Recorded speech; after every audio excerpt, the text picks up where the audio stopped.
శ్రీకృష్ణ పరబ్రహ్మణే నమః. భగవద్గీత విభూతి యోగం.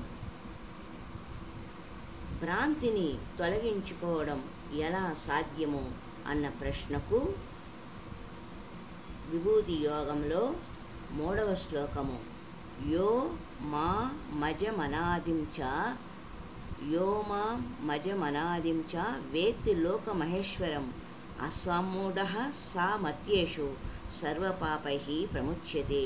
నన్ను యథార్థముగా జన్మరహితునిగను అనాది అయిన వాణినిగను సకల లోక మహేశ్వరునిగను తెలుసుకున్నవాడు మానవులలో జ్ఞాని. అట్టివాడు సర్వ పాపముల నుండి విముక్తుడు అగును అని చెప్పారు.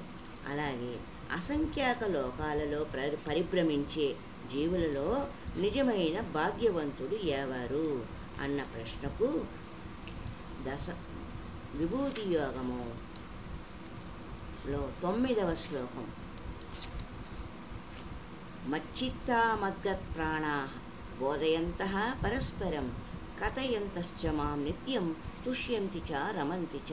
నా భక్తులు నాయందే తమ మనస్సులను లగ్నమనర్తురు, తమ ప్రాణములను తమ కర్మలను అన్నింటినీ తమ సర్వస్వమును నాకే అంకితము అనర్తురు. వారు పరస్పర చర్చల ద్వారా నా మహత్వమును గుర్చి ఒకరికొకరు తెలుపుకొనుచు కథలుగా చెప్పుకొనుచు నిరంతరము సంతుష్టులగుచుందురు. మరియు వారు సంతతము నాయందే రమించుచుందురు అని చెప్పారు. అలాగే మానవ జన్మ యొక్క పూర్ణత్వము ఏది అన్న ప్రశ్నకు తేషాం సతతయుక్తానాం భజతాం ప్రీతిపూర్వకం దదామి బుద్ధియోగం తం ఏన మాముపయాంతితే. అట్లు నిరంతరము ధ్యానాదుల ద్వారా నా యందే లగ్న మనస్కులై భక్తి శ్రద్ధలతో నన్నే భజించు వారికి నేను బుద్ధి యోగమును అనగా తత్వజ్ఞాన రూప యోగమును ప్రసాదించెదను. దాని ద్వారా వారు నన్నే పొందుదురు అని చెప్పారు. కోటాను కోట్ల